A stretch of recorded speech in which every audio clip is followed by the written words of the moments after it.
Это прежде всего, наверное, душа красивая, человек светлый, честный, обходительный, аккуратный.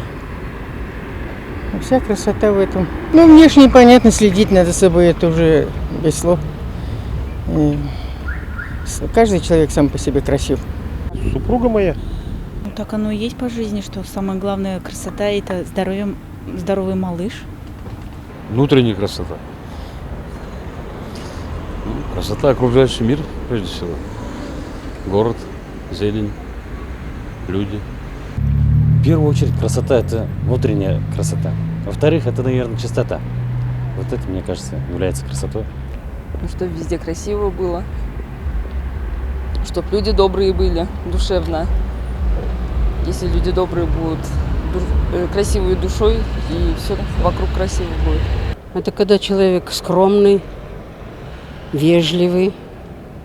Все, что украшает действительно человека, это красота. Красота – это внутренняя, во-первых, красота.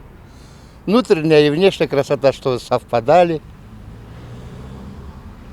Честность, справедливость. И все хорошее только. Вот это красота. Самое главное – здоровье, красота. Чувствовать себя бодрым, чтобы вокруг было красиво. Природа, дожди, воздух, чистая вода. Все это красота, все вместе. Одна красота, чистое лицо там или чистая фигура там, на этом невозможно. Красота она должна везде быть.